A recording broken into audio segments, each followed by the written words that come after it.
रहीम dear students, आज हम एक प्रैक्टिकल करने जा रहे हैं। वो प्रैक्टिकल चाहे कोई लड़का फर्स्ट ईयर से है, सेकंड ईयर से है या थर्ड ईयर से है, तो उसकी सबसे ये मेन एसेसरी है, मेन ज़रूरत है। आज हम जो प्रैक्टिकल करने जा रहे हैं वो है एवोमीटर, डिजिटल एवोमीटर और उसका इस्तेमाल। सबसे पहले हम इसके सेलेक्टर स्विच को देखेंगे कि यहाँ से क्या क्या चीज़ें जो है वो किस तरह कैलकुलेट हो सकती हैं। ये जो सिलेक्टर स्विच है इस वक्त जो है ये ऑफ़ कंडीशन के अंदर है। अच्छा, ऑफ़ कंडीशन से अगर आप दाएं तरफ आते हैं तो यहाँ पे 600 और 200 वोल्ट लिखा हुआ, वोल्ट के ऊपर ये अल्टरनेटिंग का साइन बना हुआ है। इसका मतलब ये है कि यहाँ पे हम जो है इसके AC वोल्टेज की पैमाइश कर सकते हैं। ठीक है, उसके बाद अगर हम इसके बाएं तरफ सिलेक्टर स्विच को रोटेट करवाते हैं, ये देखें यहाँ पे ये ऑन हो गया है, तो यहाँ से जो बाएं तरफ है ये हमारे पास कौन से वोल्ट हैं अगर आप देख रहे हैं तो ये जो वोल्ट हैं ये DC वोल्ट का साइन है। यहाँ से आप DC वोल्ट को कैलकुलेट कर सकते हैं। मिनिमम रेंज इसकी कितनी है, 2 वोल्ट है, और मैक्सिमम कितनी है, 6 वोल्ट है। तो आप अगर आप 2 वोल्ट की रीडिंग लेना चाह रहे हैं तो आप इसको 20 वोल्ट पे सेट करेंगे। अगर आप 20 वोल्ट से अबव की रीडिंग लेना चाह रहे हैं तो 200 वोल्ट पे सेट करेंगे। लेकिन अगर आप इसको डायरेक्ट 600 वोल्ट पे सेट कर देंगे तो इसकी रीडिंग के अंदर कोई फ़र्क नहीं आएगा। ये फ़ायदा होता है हमारे पास जो डिजिटल इंस्ट्रूमेंट्स हैं इनके अंदर जो पैरेलल एरर है वो कम होता है। पैरेलल एरर आपने पहले भी पढ़ा हुआ है कि क्या एरर होता है, तो इसके अंदर ये पैरेलल एक्स जो है वो एक्स जो है यकीनन क्या होता है, कम होता है। उसके बाद ये हो गया हमारे पास AC और DC वोल्टेज। उसके बाद ये जगह और ये साइन, ये स्केल देखें आप, तो ये हमारे पास है रेजिस्टेंस की पैमाइश के लिए। यहाँ पे ये बज़र का साइन आप देख रहे हैं, यहाँ पे ये कंटिन्यूटी शो करेगा, फिर 200 ओम, फिर 2 किलो ओम, फिर 20 किलो ओम, फिर 200 किलो ओम और फिर 2 मेगा ओम। मतलब कि इसका जो लीस्ट है, जो सबसे लोएस्ट फिगर है ओम है।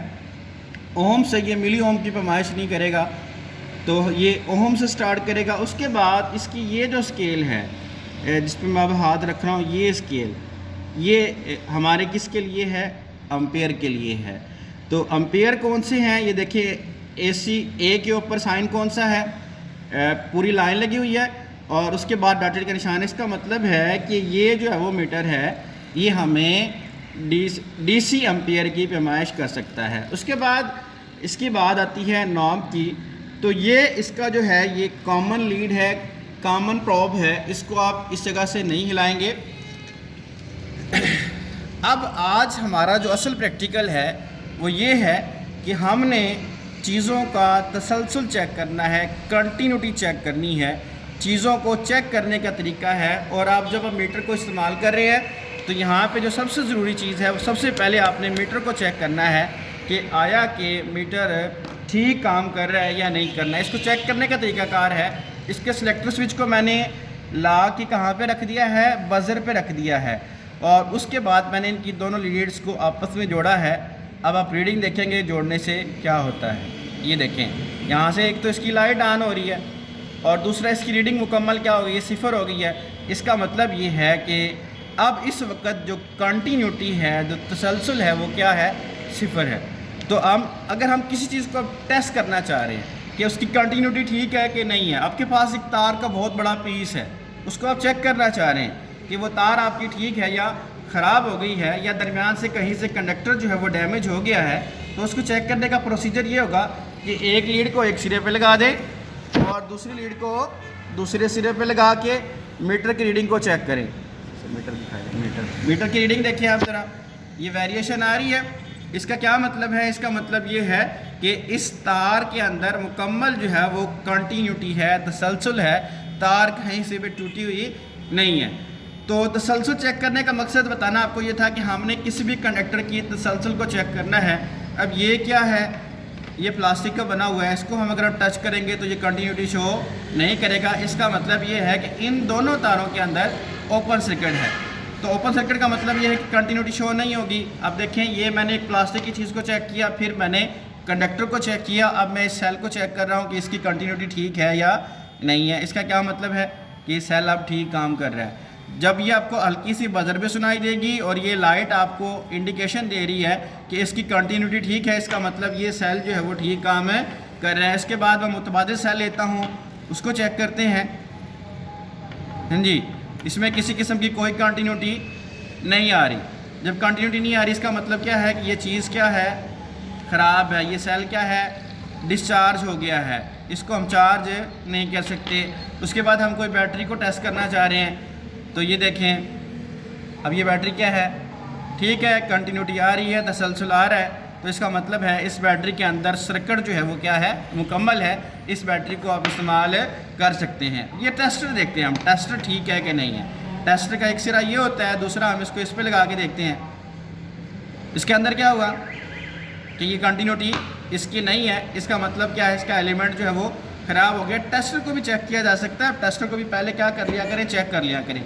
अब ये हमारे पास एक मोटर है, इसको हम टेस्ट करना चाह रहे हैं कि इसकी कंटिन्यूटी है कि नहीं है, तो फिर हमें क्या करना होगा, इन दोनों लीड्स को आपस में जोड़ना होगा। ये देखिए आप रीडिंग आ रही है आपके पास, तो मैंने तार को ये ऐसे जोड़ा है, जोड़ने के बाद यहाँ से रीडिंग ले रहा हूँ। अगर मोटर की कंटिन्यूटी बहाल है, मोटर के अंदर से करंट गुजर सकती है, मोटर का सर्किट मुकम्मल है, तो हमें ये कुछ ना कुछ रीडिंग फराहम करेगा। और उसके बाद अगर हम किसी लैंप को चेक करना चाह रहे हैं, बल्ब को चेक करना चाह रहे हैं, एलईडी को चेक करना चाह रहे हैं, तो फिर क्या करेंगे, ये इसके दो टर्मिनल्स हैं, ये देख रहे हैं आप, ये पिन वाला है, तो इसका मतलब है ये जो बल्ब है या ये जो नरी सेवर है या ये एलईडी जो है ये क्या है, डैमेज है, इसके अंदर इसका सर्किट मुकम्मल नहीं है, तो ये हमारे पास क्या होगी, ख़राब होगी है। उसके बाद आपके अगर आपके पास जो है ये चूड़ी वाला है, फिर आप इसका एक सिरा ये होता है और दूसरा ये होता है, ये जो इसके ऊपर वजाहती देख लें कि जो हमारे पास चूड़ी वाला कोई भी कंपोनेंट होता है ना, जिसकी ये चूड़ियाँ होती हैं, उसका एक टर्मिनल ये होता है और एक ये होता है, जबकि इसके अंदर जो है ये एक सिरा ये है और एक ये है, लेकिन इसके अंदर क्या है, एक ये है और एक ये है। इसको लगाते हुए एहतियात किया करें, इसको हाथ टच होके फेस को टच हो सकता है। तो अब हम इसकी कंटिन्यूटी देखते हैं कि ये भी हमारे पास कंप्लीट है कि नहीं है। तो यहाँ पे आप देखें किसी किस्म की कोई रीडिंग नहीं आ रही, इसका मतलब ये जो एनर्जी सेवर है ये ख़राब है। तो आज हमने यहाँ पे लेक्चर को ख़त्म किया है कि हम जो है आज हमने इससे एवोमीटर से तसलसल को चेक किया है। कल हम इसके वोल्टेज और एम्पियर को चेक करेंगे। अल्लाह हाफिज़।